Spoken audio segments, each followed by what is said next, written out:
Rasulullah bersabda, ala adullukum ala ma yamhullahu bihil khutaya wa yarfa'u bihid darajat.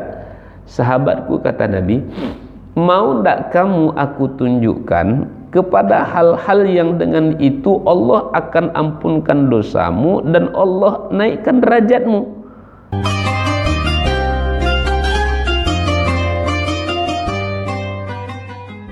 A'udzu billahi minasyaitonir rajim. Bismillahirrahmanirrahim. Assalamualaikum warahmatullahi wabarakatuh. Waalaikumsalam warahmatullahi wabarakatuh. Alhamdulillahi rabbil alamin, wassalatu wassalamu ala asyrafil anbiya'i wal mursalin wa ala alihi wa ashabihi ajma'in. Rabbi shrah li sadri wa yassir li amri wahlul 'uqdatam min lisani yafqahu qawli. Bapak, Ibu, abang, kakak yang dimuliakan Allah Subhanahu wa taala, kami doakan semoga kita semua senantiasa dalam keadaan sehat walafiat. Allah beri kita rezeki yang penuh berkah melimpah ruah, dan kemudian semoga Allah kokohkan iman istiqomah kita sampai nanti kita semua kembali menghadap Allah Subhanahu wa taala. Rumah tangga kita semoga Allah jadikan rumah tangga yang sakinah, mawaddah, warahmah, bahagia berkekalan sampai ke surganya Allah Ta'ala. Anak-anak kita, keturunan-keturunan kita semoga menjadi keturunan yang soleh lagi solehah, amin ya rabbal alamin. Bersyukur kita kepada Allah Ta'ala atas segala karunia yang Allah curahkan kepada kita semua dengan banyak-banyak mengucapkan Alhamdulillah. Kalau kita mau bersyukur, sesungguhnya nikmat yang Allah berikan kepada kita sungguh sangat tiada terkira. Alhamdulillah, pagi ini dari sekian banyak orang yang sakit, kita Allah pilih bisa duduk dalam majelis ilmu. Dari sekian banyak orang yang sehat, kita yang Allah pilih untuk bisa hadir dalam majelis ilmu. Dari sekian banyak orang yang sibuk, kita yang Allah pilih untuk bisa duduk dalam majelis ilmu. Dari sekian banyak orang yang miskin, kita yang Allah pilih untuk bisa duduk dalam majelis ilmu. Dari sekian banyak orang yang kaya, kita yang Allah pilih bisa hadir dalam majelis ilmu. Nabi berkata kepada Abu Dzar, ya Abu Dzarrin, la antaghdu li ta'lama ilman min abwabil ilmi khairul laka min antusalliya al-farakatin. Wahai Abu Dzar, sungguh engkau pergi dari rumahmu demi mendapati satu ilmu saja, itu lebih baik bagimu daripada kamu sholat sunnah 1000 rakaat. Dipilih kita oleh Allah dan kita mendapatkan nikmat itu. Nikmat bermajelis ilmu, nikmat yang luar biasa. Kalau kita tengok di luar sana, Bapak Ibu dimuliakan Allah, orang jangankan untuk duduk di masjid, untuk pergi sekolah aja nyawa jadi taruhannya. Jangankan untuk bermajelis ilmu. Ini kan saya baru balik sekedar tahaddus bin ni'mah. Saya baru balik dari umroh, Bapak Ibu dimuliakan. Itu untuk menyampaikan ilmu di Masjidil Haram, di Masjid Nabawi itu panjang prosedurnya. Bahkan kita saja ngisi kajian di Masjidil Haram, Masjid Nabawi itu baru duduk sebentar tuh Pak, itu sudah diusirnya. Tidak boleh kita duduk ngumpul-ngumpul kayak ini, itu tidak boleh. Kalau duduk hanya sekedar sholat itu tidak masalah, tapi kalau sudah ceritanya bermajelis ilmu kayak gini, berapa kali kita diusir gitu lah. Maka ini nikmat bagi kita. Orang sulit untuk mendapatkan ilmu, dipilih-pilih, hanya ustaz ini aja, hanya ustaz itu saja. Kita kan tak ada batas-batasannya. Bebas kita mau belajar dengan ustaz yang lurus bisa, mau dengan yang bengkok-bengkok pun bisa.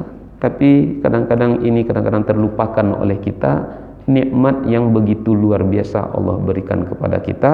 Maka nikmat ini, maka tentu kita mesti mensyukurinya, salah satunya dengan banyak-banyak mengucapkan Alhamdulillahirabbil alamin. Salawat dan salam kita doakan semoga senantiasa tercurah untuk kekasih kita baginda dan mulia Nabi Muhammad sallallahu alaihi wasallam, dengan banyak-banyak mengucapkan Allahumma sholli ala sayyidina Muhammad wa ala ali sayyidina Muhammad. Assalamualaikum ya Rasulullah. Bapak Ibu kami, abang kakak, pagi ini materi kita 18 pintu kebaikan di waktu subuh. Tema kita 18 kebaikan di waktu subuh. Nah, kebaikan itu ada syaratnya. Apabila kita melakukan hal-hal yang tentu mendapatkan kebaikan bagi kita. Maka yang pertama, apa kebaikan yang didapat oleh orang-orang, oleh hamba-hamba manusia di waktu subuh? Satu, kebaikan itu akan dia dapat kalau dia bangun di waktu subuh. Dia akan mendapatkan kalau kebaikan itu kalau dia bangun. Kebaikan yang dia dapat di waktu bangun itu apa? Dia selamat dari, maaf cakap, pipis atau kencingnya setan. Orang yang bangun di waktu subuh, dia selamat dari kencing atau pipisnya setan. Dalilnya apa Ustaz? An Ibni Mas'udin radhiyallahu anhu qala, dari Abdullah ibni Mas'ud, Allah meridhoinya, dia berkata, Dzukira 'indan Nabi sallallahu alaihi wasallam rajulun nama lailatan hatta asbah. Ada yang bercerita kepada Nabi tentang ada seseorang yang dia tidur sampai subuh. Tidur sampai subuh, artinya tidak bangun dia. Qala, lalu kemudian menanggapi, merespon orang yang tadi, Rasul, ada orang yang tidur sampai pagi wahai Rasul, tidak bangun dia. Kalau kita mungkin hari ini di DM-nya lah Nabi buka Instagram, Nabi buka WA, oh ada WA masuk, ada DM masuk ke Nabi, oh ada pula Instagram zaman itu Pak Ustaz, ada. Macam mana bentuknya Pak Ustaz? Tak perlu kita tanya, yang penting ada. Oke. Nah Rasul, ini ada orang yang tidur sampai sepagi wahai Rasul, tidur dia sampai subuh. Lalu apa kata Nabi, dikomentari oleh Nabi? Qala, Nabi bersabda, zaka rajulun balas syaitanu fi uzunaihi. Itulah orang yang sudah dikencingkan oleh setan telinganya, kata Nabi. Itulah orang yang telinganya sudah dikencingkan atau dipipiskan sama setan. Tak tanggung-tanggung setan yang mengencingkan dia. Lalu kemudian kita tidur di waktu pagi, tidak ada terasa air di siku, yang mengencingkan setan. Macam mana bau kencingnya setan itu Pak Ustaz? Itu yang tak perlu kita tanya, tak perlu kita tahu. Yang penting telinga kita itu sudah dikencing. Macam mana bentuknya, macam mana baunya, tidak perlu kita tanya. Yang penting Nabi sudah mengatakan, kalau Nabi sudah bersabda, mustahil Nabi itu berbohong. Yang jelas sudah dipipiskan. Bagaimana warnanya, bagaimana bentuknya, tak perlu kita tanya. Jangan menanya sesuatu yang tidak penting. Ustaz, Nabi Adam menikah dengan Siti Hawa, siapa Pak Kuanya Pak Ustaz? Tanya lo Pak Kua Nabi Adam. Ada pula orang curhat, tanya sesuatu yang tak penting, dia tanya. Di media sosial saya tengok Bapak Ibu, apa katanya? Wahai Syekh, ini pertanyaan berbahasa Arab, tapi saya terjemahkan aja. Izin saya bertanya, ya, apa pertanyaan Bapak? Curhat dia dulu. Saya bermazhab Hambali. Jadi pertanyaan saya nanti tolong Syekh jawab dengan versinya mazhab Imam Hambali, Imam Ahmad bin Hambal. Tanyalah, kata dia.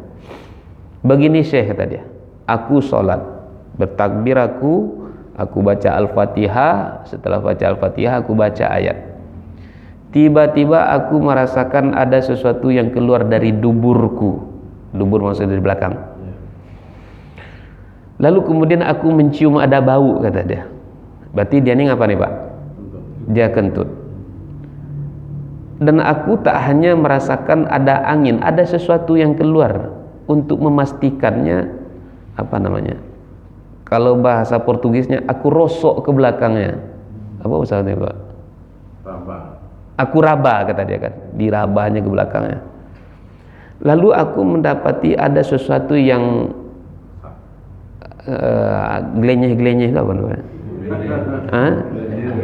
Belendir, macam kuah sate lah lebih kurang kan. Lalu aku pastikan lagi, kata dia. Aku cium, kata dia. Yang pertama berbau, iya. Terasa juga sudah ada. Untuk meyakinkan lagi, diciumnya sekali lagi, Bapak. Ini ibarat, kalau orang kampung saya mengatakan, ibarat anjing yang tak percaya kepada hidungnya, penciumannya. Anjing Bapak Ibu udah tahu dia itu kan, tapi kan dia cium juga untuk memastikannya. Dia tak, padahal dengan mata kan sudah cukup sebenarnya, tapi dia meyakinkan lagi. Ini orang nih bau sudah dapat tadi, rasa sudah dapat juga tadi, rasa keluarnya, diceknya sudah iya juga, kemudian diciumnya balik. Yang menjadi pertanyaan saya, Syekh, kata dia kan, masih sah enggak sholat saya tuh, kata dia. Masih sah enggak sholatku? Ngamuklah Syekhnya itu, Pak. Apa kata Syekhnya itu? Sholat ente batal menurut imam mazhab yang 4, kata Syekh itu. Dia mungkin berharap ada ndak dari mazhab yang 4 tuh mengatakan sholatnya itu masih sah. Tapi makanya saking sakit hatinya Syekh dengan pertanyaan dia itu, dia sepertinya tidak perlu lagi menanyakan batal dengan kentut aja, sedangkan dengan kentut wudu itu sholat itu sudah batal, apalagi sudah mengeluarkan sesuatu. Kita lanjutlah, Pak. Oke. Yang pertama, orang akan mendapatkan kebaikan di saat dia bangun dari tidur. Kebaikan apa? Dia selamat dari kencing atau pipis setan. Yang kedua, dia akan mendapatkan kebaikan di waktu subuh itu dengan cara dia berwudu, karena dengan dia berwudu itu dosanya akan diampunkan, derajatnya akan dimuliakan. Rasulullah bersabda, ala adullukum ala ma yamhullahu bihil khutaya wa yarfa'u bihid darajat. Sahabatku, kata Nabi, mau ndak kamu aku tunjukkan kepada hal-hal yang dengan itu Allah akan ampunkan dosamu dan Allah naikkan derajatmu? Qalu bala. Sahabat menjawab, bala, mau wahai Rasulullah. Tunjukkanlah sama kami apa amal yang bisa menggugurkan dosa kami, yang menaikkan derajat dan kemuliaan kami. Lalu apa kata Rasulullah sallallahu alaihi wasallam?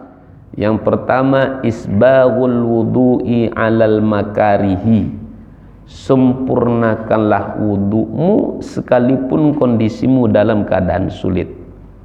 Sempurnakan wudu dalam keadaan sulit itu contohnya, Bapak Ibu dimuliakan Allah, kita Pekanbaru ini kan cuacanya lumayan hangat, lumayan panas. Karena kita terbiasa di negeri yang hangat, di negeri yang panas, tiba-tiba kita pergi jalan-jalan ke Padang Panjang. Ke Padang Panjang dinginnya minta ampun. Jangankan untuk berwudu, menyentuh air aja itu malasnya minta ampun. Sempat, maaf Bapak Ibu dimuliakan Allah, awak junub malam tuh, ndak ada apa namanya yang pemanas air itu, apa namanya, heater tuh ndak ada. Oh, azab lah awak tuh. Kenapa junub? Mimpi basah contohnya malam tuh. Itu ndak ada. Orang yang mau mendatangi pasangan mikir-mikir deh tuh. Kenapa? Tak khawatirnya nanti pagi dingin, heater juga tidak ada. Tapi di kondisi yang dingin itu tetap kita berusaha sempurnakan wudu. Bagaimana contohnya? Sempurnanya wudu itu kan tangan sampai ke siku, tapi kita tetap melebihkannya. Contohnya di kaki sampai mata kaki, tetap kita naikkan sampai betis, dilebihkan sampai ke atas. Itu dianya. Kita mendapatkan dengan kita berwudu itu, kata Nabi, dosa kita diampunkan, derajat kita dimuliakan. Subuh baru bangun kita, dosa kita sudah diampunkan Allah Subhanahu wa taala. Karena memang kalau kita mau jujur, Bapak Ibu, abang kakak, kita ini adalah orang-orang hamba-hamba yang hari demi hari bergelimang dengan dosa, bermandikan dengan maksiat. Kalau kita mau jujur, mana contohnya? Rambut kita ini bisa berdosa. Apa dosa rambut kita ini? Ini banyak dibuat oleh kaum bunda-bunda, kaum kakak-kakak, kaum ibu-ibu, kaum hawa. Rambut yang dibuka, diperlihatkan kepada orang yang tidak berhak untuk melihatnya, mewakili aurat kita. Setiap aurat yang hari ini dibuka, dia mengadu kelak di hadapan Allah di yaumil kiamah. Ya Allah, dhayya'akallahu bima dhayya'tani. Ya Allah, lalaikanlah dia, azablah dia. Kenapa? Dulu dia mengazab, menganiaya saya yang semestinya dia tutup, dia jaga, tapi malah dibuka-bukanya. Ya Allah, kita yang laki-laki pun mengatakan alhamdulillah, untung aurat awak sedikit antara pusat dan lutut. Untung awak ni laki-laki.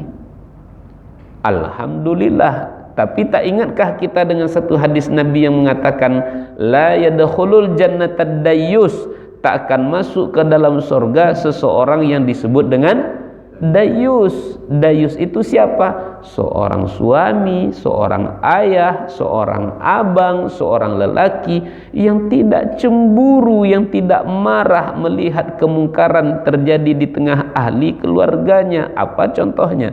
Anaknya, istrinya keluar rumah auratnya terbuka, dia biarkan saja. Itu disebut dengan apa tadi? Dayus. Sekalipun dia ahli ibadah, tak laku sama Allah. Kenapa? Terhalang karena dayusnya tadi.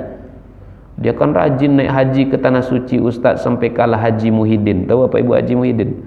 Yang 3 kali naik haji itu. Memang dia ahli ibadah, tapi di lain sisi dia jadi dayus. Tak laku sama Allah Subhanahu wa ta'ala. Rambut berdosa, apalagi turun dari rambut sampai ke alis. Alis kita pun bisa berdosa. Tapi lagi-lagi ini biasanya banyak dibuat oleh kaum hawa. Apa dianya ketika alis ini dicukur? Kata Nabi, la'anallahul washimat wal mustawshimat wal mutanammisat wal mutafallijatu lil husni wal mughayyiratu li khalqillah. Allah akan melaknat orang yang membuat tato. Allah akan melaknat orang yang minta dibuatkan tato. Tato ni kadang-kadang menurut profesi pula saya tengok kadang-kadang. Kalau dia anak kapal, itu biasanya tatonya apa? Jangkar. Korang PLN apa tatonya, Pak? Listriknya petir juga. Macam-macam. Dulu tahun 90 artis yang agak terkenal kita di Indonesia itu Rano Karno. Dia ada tai lalat di sininya. Ya di sini dari mana sininya? Intinya adalah kan kawan supaya mirip Rano Karno, buat pula hijau di sini. Itu kan tato. Rano Karno itu putih, jadi juga. Ini awak untuk gaya. Kalau tato orang dulu saya tengok tidak banyak-banyak. Jangkar biasanya di sini, atau menurut namanya Doni Putra D di sini. Kalau orang Nasrani Pak biasanya di sini salib. Hah? Saya dulu tuh di Mesir Pak, hampir tercium sama saya tangan pendeta lagi. Dia pakai sorban, pakai jubah. Kita kalau nengok orang sudah bersorban tuh Pak, kalau sudah nengok orang berjubah nih, ini kiai besar ketawa kan. Ya karena kita terbiasa dulu santri, kalau berjumpa dengan saya itu kita kan sowan, salam, cium tangan. Saya mau datang pas saya mau cium nampak sama saya ininya. Ada salim di sininya. Ya kita kan harus menempatkan sesuatu pada tempatnya. Tidak ada ikram untuk mereka itu. Nah, Bapak Ibu dimuliakan Allah Subhanahu wa taala, tato.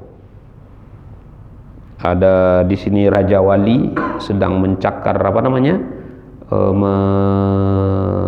Menangkap ular biasanya itu. Atau ular kobra. Dulu awak gagah anak fitness, kini awak lah tua kena diabetes. Yang dulunya Raja Wali ada berubah jadi burung puyuh dia. Yang ular kobra dah berbentuk cacing pita, bengkok-bengkok dia, tak lagi mantap. Tato. Orang yang membuat tato itu akan dilaknat. Wal mustawshimat, dan orang yang minta dibuatkan tato. Terus siapa lagi? Wal mutanamisat, yang menjadi pembahasan tempat kita sentuh tadi. Wal mutanamisat, orang yang mencukur alis. Tidak boleh mencukur alis. Cukur kepala tidak apa-apa, cukur alis tidak boleh. Kepala yang mana nih Pak? Wal mutafallijatu lil husni, mengotak-atik gigi tidak boleh. Dulu tahun-tahun 2005 Pak, ada masanya orang pakai permata di gigi. Sebelum kedatangan behel, permata satu di sini. Di masa-masa itu saya tengok senyum orang banyak tak normal. Tak normalnya cuma kita kalau senyum kan tengok bapak tuh rata kiri kanan kan, rata kiri kanan. Jadi kawan supaya nampak behelnya apa namanya permata. Untuk nafas yang satu ini tak normal senyum orang. Mau tak gigi tak boleh. Terus apa lagi? Cek pak, istri kita kalau ada pakai itu tak boleh. Wal mughayyiratu li khalqillah, dan orang-orang yang merubah-rubah ciptaan Allah itu tidak boleh. Kalau merubahnya saja, merubah bentuknya saja, apalagi kalau sempat mengganti kelamin kita, diganti total, itu tidak boleh. Nah, intinya Bapak Ibu dimuliakan, dari alis kita sudah berdosa, dari ini juga bisa berdosa. Bulu matuan tibadai nama kata ibu-ibu kalau saya tak salah. Mata kita berdosa. Dalam satu penelitian disebutkan anak muda khususnya Pak, anak muda, yang tua saya tak tahu, tapi saya yakin di sini anak muda semuanya, cuman angkatan saja yang berbeda-beda. Ada anak muda angkatan 60, ada anak muda angkatan 70, ada anak muda angkatan 80. Yang jelas di sini semuanya anak muda. Anak muda Indonesia bermedia sosial dalam sehari rata-rata sampai 6 jam. Kira-kira percaya enggak nih Pak?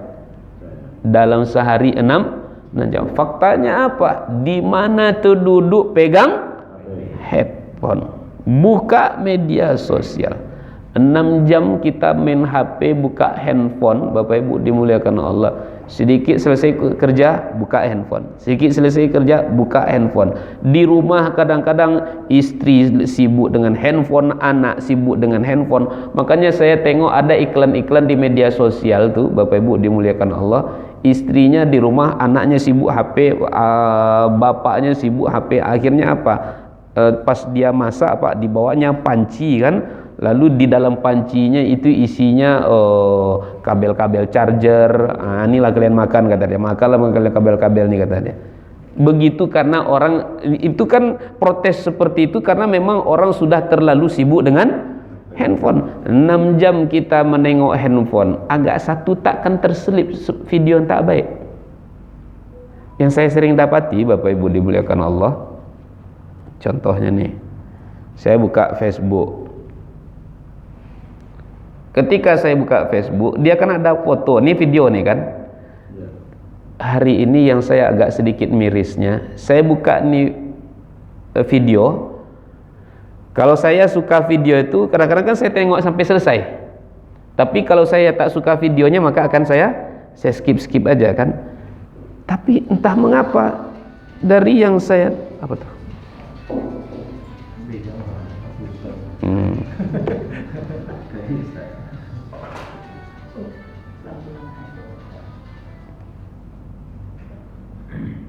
Entah sama saya aja, saya pun tak paham. Yang saya dapati Pak, ada video tadi kan, saya tonton sampai habis.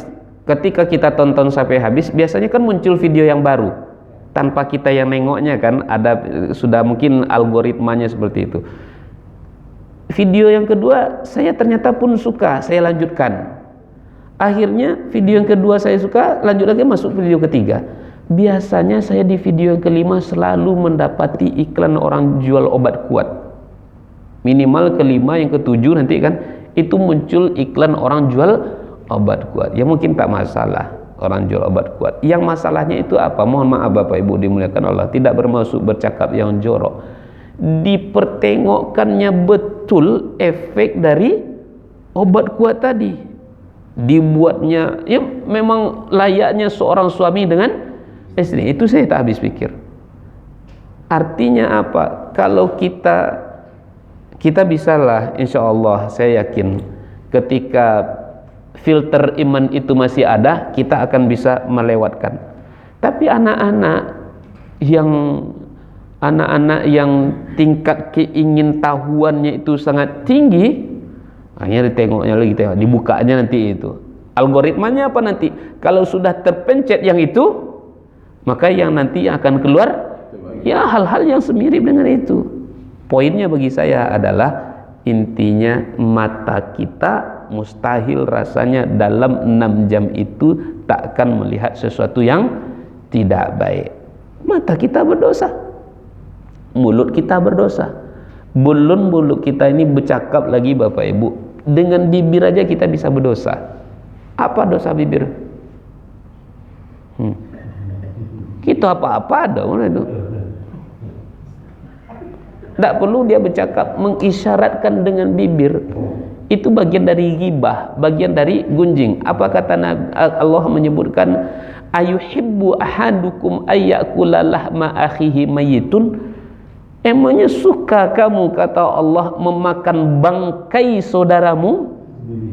Memakan bangkai, menghibah itu dosanya sama dengan memakan bangkai. Bangkai yang sudah busuk, benana-nana, bulat-ulat, itulah sama dengan kita memakan itu. Bibir kita ini berdosa. Lalu kemudian apa? Lebih jauh lagi ucapan kita yang menyindir orang, yang menjatuhkan harkat dan martabat orang lain, merusak nama baik orang. Tobatlah kau lagi somat, kata dia. Dak Ustaz Abdul Somad katanya Pak, somat. Disebutnya Ustaz ahli hadas, bukan Ustaz ahli hadis, tapi Ustaz ahli hadas. Apalagi dia, saya ngeri-ngeri sedap saya nengok Pilkada Riau sekarang nih Pak. Saya tengok komentar orang di di TikTok lah, khususnya di Facebook, hanya karena berbeda pilihan, macam kita sudah berbeda Tuhan aja. Saya tengok kok sebegitunya, kurang dewasa. Kenapa? Pilkada ini sehari sekali dalam 5 tahun. Sementara persahabatan kita akan menentukan selamat tidaknya kita nanti di yaumil kiamah. Tuduhan-tuduhan yang bagi saya sangat pedih sekali. Saya pun ikut merasakan terluka di situ. Apa katanya? Nampaknya dah meleset somat sekarang. Sudah menjadi ustadz gila dunia, sudah menjadi apa lagi? Ustadz pemecah belah. Ikut-ikut pula, di mana ada foto Pak Wahid, ada pula foto dia di situ. Ini saya jelaskan sedikit, kalau ada mana tahu ada bapak ibu yang termakan oleh hasad-hasud seperti itu. Dikatakan Ustadz Somad itu ustadz gila dunia. Saya kenal dengan beliau semenjak 2015. Saya tak sedang kampanye, tapi saya ingin menjaga nama baik guru saya. Bapak Ibu dimuliakan Allah. Dikatakan Ustaz apa tadi? Gila dunia. Karena beliau mendukung Pak Wahid sebagai gubernur. Bapak Ibu dibilang, oh nampaknya sudah dapat transfer ini, dan seterusnya. Saya kenal 2015 dengan beliau. Bapak Ibu dimuliakan Allah. Hari ini kita ada di satu yayasan, namanya Yayasan Tabung Wakaf Umat. Sekarang aja dulu, kita sebut yang lalu-lalu. Saya sebutlah dari dulu. Mulai beliau banyak kajiannya, banyak jamaahnya itu kan di Masjid Akramun Nas, kalau saya tak salah, di jalan dekat Unri Gobah. Lalu terus naik ke Al-Falah. Al-Falah membeludak terus ke Masjid Agung An-Nur. Berapa banyak sudah berjamaah yang ngasih beliau mobil, Pak. Orang yang ngasih beliau mobil itu tak terhitung. Orang yang ngasih beliau duit itu tak terhitung. Yang ngasih motor apalagi. Pada akhirnya Bapak Ibu dimuliakan Allah, kalau beliau ustadz gila dunia, diterimanya kira-kira tak, Pak? Akan diterimanya. Tapi saya jelaskan apa adanya. Banyak orang yang memberi UAS, diterima tidak semua UAS semuanya. Ada yang diterima, ada yang tak diterima. Saya jelaskan. Kita kan harus objektif. Mana contohnya? Yang saya tahu, ada yang diterima, ada yang tak ditolaknya. Contohnya yang diterimanya. Di Kalimantan dikasih mobil Jaguar. Berapa harga mobil Jaguar tuh, Pak? Intinya mungkin miliaran lah agaknya. Saya tengok ada sekitar 3M lebih lah. Itu Jaguar, bukan Jaguang. Jaguar. Mobil itu diterima UAS? Diterima. Setelah diterima UAS tinggal di Rimbo Panjang. Kalaulah beliau gila dunia, tentu dibawanya ke Rimbo Panjang. Atau setidaknya taruh di rumah agak 5 hari kan, 7 hari. setidaknya menjadi tanda aku pernah punya mobil mewah mereknya Jaguar. Mobil itu diterima, tapi dibawa ke rumah beliau enggak, dilelang. Tengok nanti di YouTube Pak, ada di YouTube tuh. Setelah dilelang, duit hasil lelangnya di mana? Karena berat bawa mobil ke Pekanbaru, dibawanya ke rumahnya ke Pekanbaru? Enggak. Duit hasil lelangnya dipakaikan untuk pembangunan pondok pesantren di Kalimantan. Contoh tuh ya yang beliau terima. Tak sekali dua kali seperti itu. Yayasan Tabung Wakaf Umat ada programnya 20 jam bersama UAS. Jadwal UAS di Pekanbaru yang rutinnya itu satu setiap Rabu pagi. Ada 3 musola dekat beliau tinggal tuh, 3 musolanya setiap Rabu giliran. Rabu ini di sini, Rabu besok di situ. Itu satu. Yang kedua yang 20 jam bersama UAS tuh setiap Jumat pekan kedua. Masjid Pak Zul sudah dapat agaknya. 20 jam bersama UAS. Bapak Ibu dimuliakan Allah, 20 jam itu apa aja kegiatannya? Biasanya hari Jumat itu kajian duha ke sekolah-sekolah. Pergi ke sekolah kajian duha, nanti khutbah Jumat, asar nanti kajian ibu-ibu, lalu kemudian isya tabligh akbar. Ada juga yang minta untuk iktikaf, kajian solat tahajud, subuh lanjut lagi kitab targhib wa tarhib. Lalu kemudian ada juga yang minta di hari Sabtu, masuk Sabtu nih kan, Sabtu kajian komunitas jam 10, nanti ada lagi yang minta kajian zuhur 8 titik itu. Rata-rata kadang-kadang ada yang satu titik itu ngasih sampai 100 juta, sampai 90 juta. Saya ambil aja lah pukul rata 30 juta aja lah. Kalau satu titik 30 juta, dia 8 titik tadi kan, 8 kali 30 berapa? 240 juta. 240 juta. Kemana perginya duit yang 240 juta, Bapak Ibu? Ada 2 pesantren kita besar, 2 di Palas. Terus di mana lagi? Di Siberida ada pesantren kita. Di mana lagi? Di Bagan Benio ada sekolah kita. Di Duri ada sekolah kita. Di mana lagi? Di air terjun yang apa namanya? Air terjun di Batu Tilam, masjid kita bangun di sana. Di Talang Mama ada sekolah, masjid dan sekolah yang juga kita bangun. Di tempat UAS ada 2 bangunan besar, sekolahnya gratis. Ada juga sebagian yang berbayar. Dari YouTube-nya, dari TikTok-nya, Bapak Ibu, itulah untuk sekolah.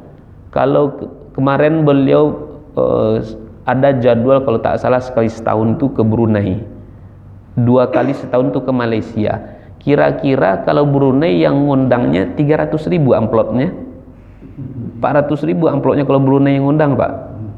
Nah, banyak duitnya. Tapi duit-duit itu kemana perginya, kemana muaranya? Itulah tadi tuh jelas. Ada sekolah, berapa banyak anak-anak pedalaman yang kita sekolahkan sampai ke luar negeri, sampai ke Al-Azhar dan seterusnya. Kalau beliau gila dunia Pak, saya prediksi ya, mungkin agak 20 Ferrari bisa ada parkir di rumah beliau agaknya. Tapi itu ada sama beliau enggak. Jadi enggak bisa beliau, jangan dijengkal beliau itu sebagai ustadz yang gila dunia. 2019 beliau minta disandingkan dengan siapa kemarin? Diminta jadi wakil. Saya termasuk orang yang didatangi. Jumpakan kami dengan UAS, jumpakan kami dengan UAS.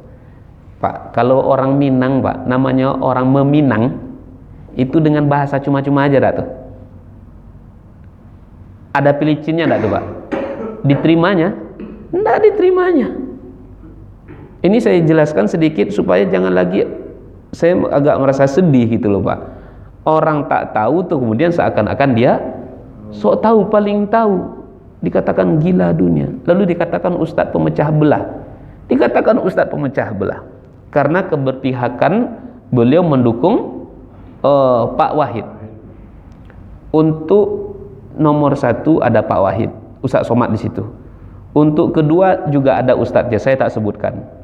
Untuk yang nomor 3 juga ada ustadznya, bahkan wakilnya sendiri pun kan guru kita juga, Ustadz Mawardi. Yang menjadi pertanyaan bagi saya, kenapa kok hanya Ustadz Abdus Somad yang dikatakan ustadz pemecah belah. Yang lainnya kata, karena kita tak adil. Kalau kita mau adil, apa yang harus kita lakukan? Robah sistemnya. Apa sistemnya? Wa amruhum syura bainahum, bermusyawarah, itu solusinya. Kita tinggalkan itu Bapak Ibu. Ini kan berangkat dari mulut kita tadi tuh. Mulut kita berdosa menjatuhkan orang, menghibah orang. Tangan kita berdosa bersentuhan dengan yang bukan mahram. Nabi katakan ditusuknya kepala seorang hamba dengan besi yang dipanaskan itu lebih baik baginya daripada bersentuhan dengan yang bukan mahram. Tangan kita berapa kali sudah memindahkan batas tanah kita dengan orang-orang yang ada di sekeliling kita. Nabi bersabda, man akhadha minal ardi zira'an khusifa bihi yaumal qiyamati ila sab'i aradin. Siapa yang mengambil tanah saudaranya walau hanya sejengkal saja, kelak dia akan dibenamkan, akan dipijak-pijak sampai ke 7 lapis bumi.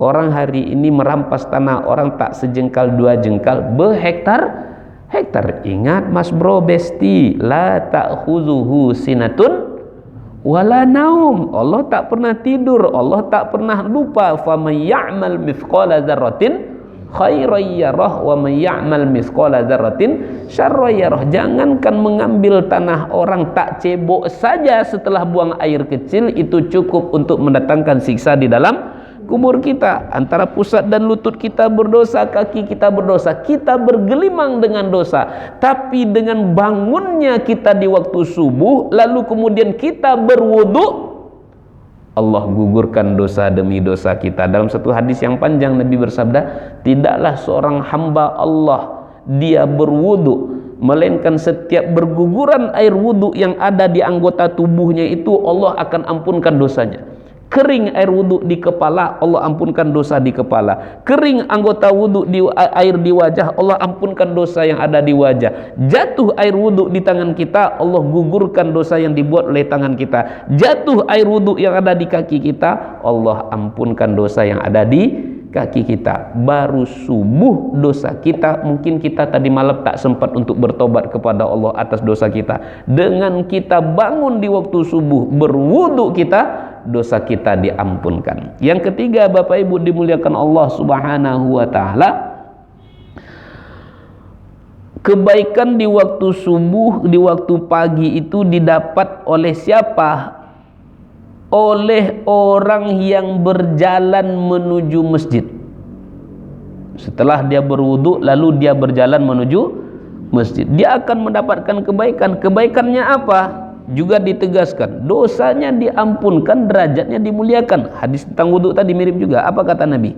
Man tatahhara fi baitihi summa masya ila baitin min buyutillahi liyuqadha faridatan min faraidillahi kanat khutuwatahu ihdahuma tahuttu khati'atan wal ukhra tarfa'u darajatan.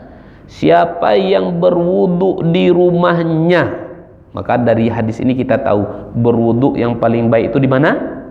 Di rumah. Siapa yang berwudu di rumahnya lalu kemudian dia berjalan ke masjid, dari hadis ini pun kita tahu sebaiknya ke masjid itu dengan cara apa?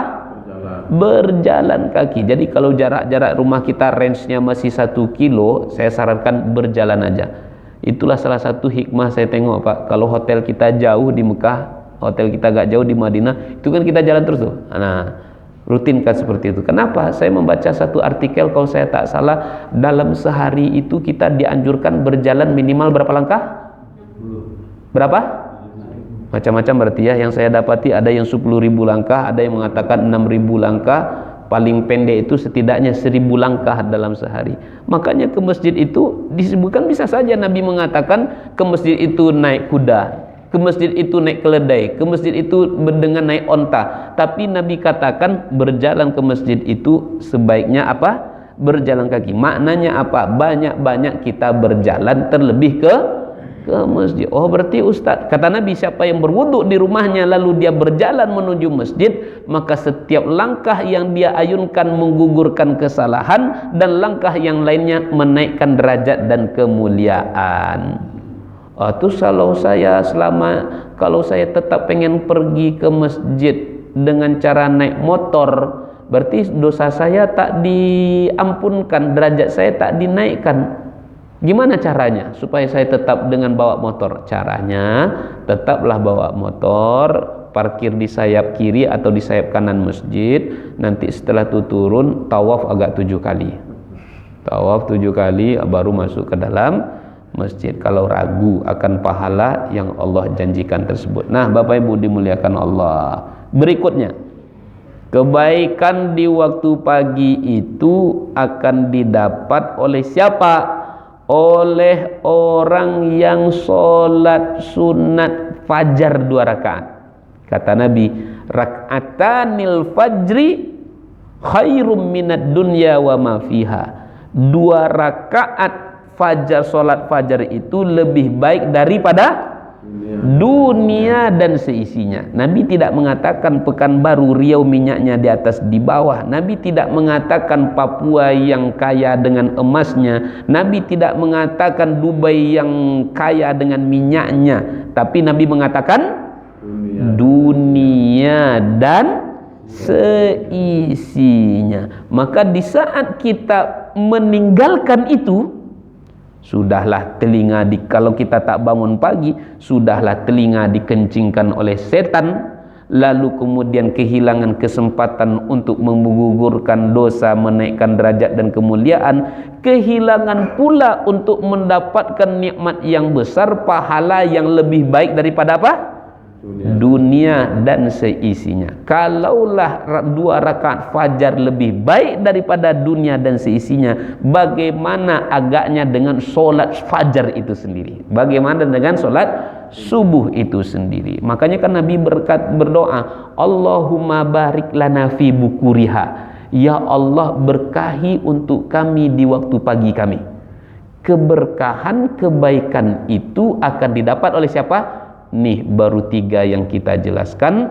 Yang 15 yang lainnya, panjang umur, sehat badan, kita lanjutkan pada pertemuan berikutnya. Bapak Ibu dimuliakan Allah, sebelum saya tutup dengan salam, ada yang ingin ditanyakan? Tidak? Alhamdulillah. Ada Bang? Terima kasih. Assalamualaikum warahmatullahi wabarakatuh. Waalaikumsalam warahmatullahi wabarakatuh. Pertanyaan terkait dalil tadi kan. Seorang lelaki itu kan diamanahi 4 wanita saja. Ibunya, istrinya, anak perempuan. Oh gitu, saya kirain menikahi langsung 4. Dan saudarinya gitu. Nah, yang lingkungan terdekat biasanya istri dan anak yang bisa kita pantau bagaimana kalau kisahnya untuk aurat ya. Nah, kalau ibu, apalagi saudari ini yang biasanya hidupnya tidak berdekatan, ini kan susah kita memantau. Tapi kita bisa mengingatkan. Nah, ingatan-ingatan kita kadang-kadang tidak diindahkan. Apakah sejauh mana sih tanggung jawab kita itu terhadap wanita-wanita tadi yang menjadi tanggung jawab laki-laki itu? Kalau tidak diindahkan, apakah kita masih terdampak dosanya atau seperti apa? Itu yang pertama ya. Itu pertanyaan pertama. Yang kedua ini terkait tanah tadi saudara. Saya itu tinggal di perumahan yang padat penduduk juga, termasuk mungkin saudara-saudara di sini juga gitu. Nah, lingkungan itu rawan banjir dan drainasenya sangat jelek dan kecil lagi. Nah, ketika saya renovasi rumah, itu paritnya saya lebar sedikit agar lancar dan lebih bagus lah. Nah, apakah itu termasuk mengambil tanah itu tadi? Karena itu saya ambil dengan mengambil badan jalan. Tanahnya itu parit awalnya kurang lebih segini loh. Taruhlah 10 cm. 10 cm. Jadi 15 cm badan jalan. Dan itu jamak di rumah-rumah di perumahan itu yang melakukan renovasi. Apa itu masuk kategori mengambil tanah itu saja sampai dihukum 700 bumi? Yang tiga. Baik. Yang dua itu. Yang pertama, sejauh mana tugas dan tanggung jawab kita? Yang pertama kata Nabi, saya ceklah dulu apakah ini ayat atau hadis. Kalau rasa-rasanya ayat. Innama alaikal balagh.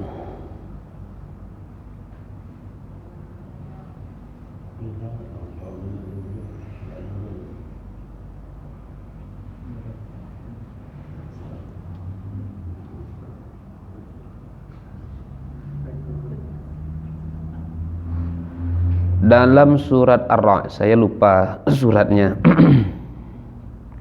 Allah berfirman,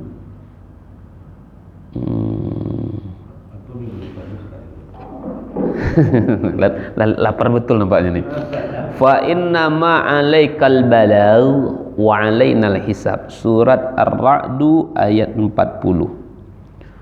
Tugasmu hanya menyampaikan saja, dan kami yang akan memperhitungkan amal mereka, kami yang akan menghisab. Kewajiban kita hanya mengingatkan. Di saat kita melihat ada waktu dan kesempatan, dan memang selalu dipantau. Hari ini abang pantau, besok abang pantau lagi. Karena tak ada batasannya. Karena ayat itu mengatakan, ya normalnya ketika abang menelpon mereka, selalu diingatkan, "Mah, si adek gimana sekarang? Sudah berhijab atau belum? Dek, kakakmu sekarang gimana?" Karena dia jauh nih ya. Kalau dekat kan bisalah tuh. Kalau serumah dengan abang kan selalu abang, mau setiap ada mau keluar, kamu mau kemana? Mau ke situ bang, pakai jilbab. Kamu mau kemana? Mau ke situ bang, pakai jilbab. Itu kalau kalian dekat.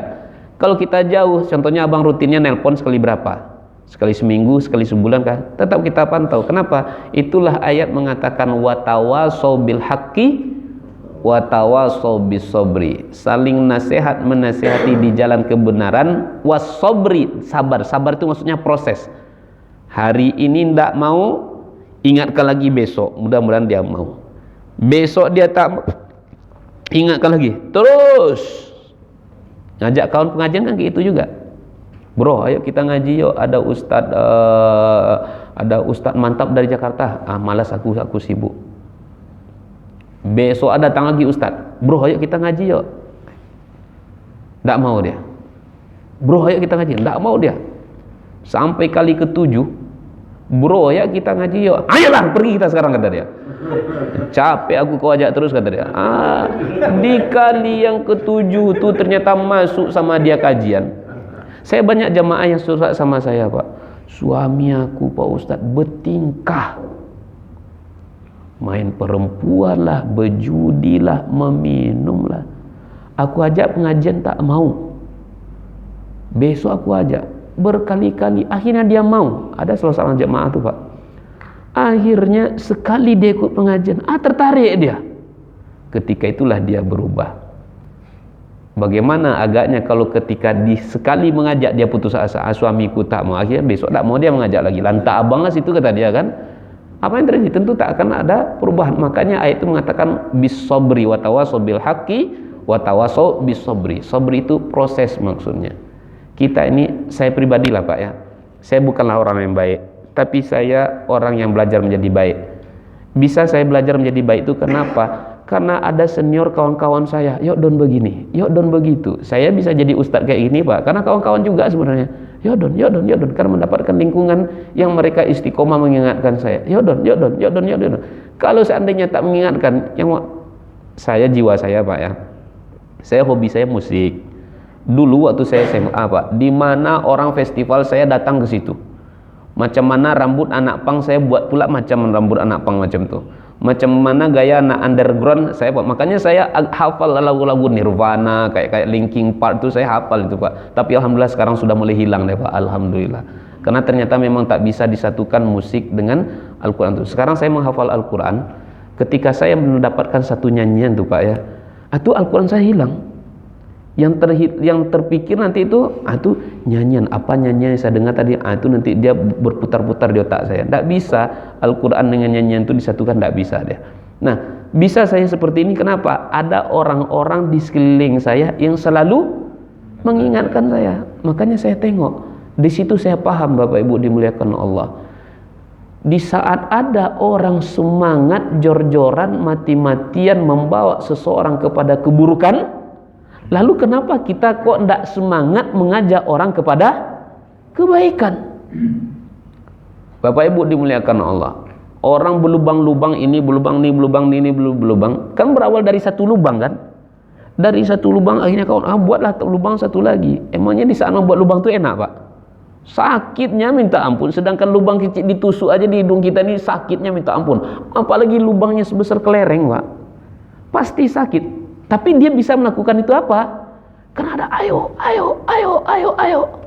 Ada yang jojoran. Yuk bro, kita ke bar yuk. Ada yang traktir. Ada yang bayarin. Maka untuk maksiat aja orang jor-joran, orang kemudian sekali aja, ayo bro, besok aku sibuk hari ini, besok dia mengajak lagi. Maka untuk kebaikan kenapa kita tidak mau seperti itu? Ini bang, berarti tidak ada batasannya. Kapanpun dia diingatkan selalu. Yang kedua masalah tanah tadi, dari yang saya pahami, abang mengambilkan bukan untuk kebaikan abang, tapi untuk kemaslahatan umum. Kenapa abang lebarkan itu apa? Untuk kemaslahatan umum. Kenapa? Kalau abang tetap mengambil yang sempit, disempitkan tadi sebagaimana umumnya, maka tentu aliran air akan semakin tersumbat. Jadi abang kan kecuali abang mengambilnya untuk kepentingan pribadi abang, itu baru masalah. Tapi ini kan untuk kepentingan umum. Wallahu a'lamu bishawab. Ada Pak? Tidak ada lagi? Tutup kita lagi. Subhanakal ada. Oke. Sholat sunat fajar tadi Ustaz. Baik. Waktunya itu apakah sebelum azan atau antara azan dengan qomat? Sholat sunat fajar menurut kebanyakan ulama itu, sholat sunat fajar itu sama juga dengan qobliyah subuh. Tapi tak kita nafikan juga. Bahkan ada yang mengatakan sholat fajar itu ya memang sholat subuh itu sendiri. Ulama berbeda-beda pendapat akan hal itu. Tapi pendapat yang paling kuat yang saya baca, sholat fajar di situ maksudnya atanil fajri khairum minad dunya wa ma fiha, itu yang dimaksud adalah sholat qobliyah subuh. Maka saking dianjurkan sholat sunat fajar itu, Bapak Ibu dimuliakan Allah, kalau kita tak sempat untuk melakukannya, nanti kita dianjurkan untuk mengqadhonya. Contohnya, kita mau ke masjid tuh, kita terlambat bangun, mau sholat sunat fajar terlebih dahulu atau qobliyah subuh. Ternyata awak sampai di masjid, pas mau sholat orang sudah iqomah. Dianjurkan kita untuk mengqadhonya. Mengqadhonya dua cara. Ada satu pendapat mengatakan habis sholat subuh langsung kita mengqadhonya. Ada juga mengatakan yang mengqadhonya itu nanti ketika matahari sudah terbit, sudah masuk waktu syuruk. Dua-duanya ini, karena dua-duanya pakai dalil, bagi saya Pak, selagi ada dalil kita menghargai. Ya kan, kecuali kalau tak ada dalilnya. Jadi mau kita mengqadhonya habis sholat subuh langsung boleh, mau kita mengqadhonya nanti di waktu syuruk juga boleh. Intinya, poinnya dari jawaban pertanyaan Bapak tadi, maka pelaksanaannya kapan? Karena kalau sudah terbit fajar berarti sudah masuk waktu subuh. Maka kalau sudah masuk waktu subuh, kita sholat sunat di situ. Sholat sunat yang dianjurkan qobliyah subuh kita terlebih dahulu. Wallahu a'lamu bishawab. Bapak Ibu, kita tutup dengan sama-sama berdoa. Na'udzubillahi minasyaitonirrajim. Bismillahirrahmanirrahim. Alhamdulillahirabbil alamin, wassalatu wassalamu ala asyrafil anbiya'i wal mursalin wa ala alihi wa ashabihi ajma'in. Allahumma ighfir lana dzunubana wa liwalidayna warhamhuma kama rabbawna shighara wa li jami'il muslimina wal muslimat wal mu'minina wal mu'minat al ahya'i minhum wal amwat innaka sami'un qaribun mujibu da'wat ya qadiyal hajat. Allahumma rabbana inna nas'aluka salamatan fid din wa afiyatan fil jasadi wa ziyadatan fil ilmi wa barakatan fil rizqi wa taubatan qabla al maut wa rahmatan 'indal maut wa maghfiratan ba'dal maut. Allahumma rabbana inna nas'aluka ridwaka wal jannah wa na'udzubika min sakhatika wan nar. Allahumma ansur ikhwanana al mustad'afina wal mazlumina wal mujahidina fi Filistin wa fi kulli makanin wa zamanin ya arhamar rahimin. Allahumma rabbana atina fid dunya hasanah wa fil akhirati hasanatan wa qina adzaban nar. Subhanaka rabbil izzati amma yasifun wa salamun alal mursalin walhamdulillahi rabbil alamin. Taqabbalallahu minkum minna wa minkum wa taqabbal ya karim. Bapak Ibu, mohon maaf atas segala kesalahan kekhilafan. Terima kasih atas segala perhatian. Wabillahi taufik wal hidayah. Wassalamualaikum warahmatullahi wabarakatuh.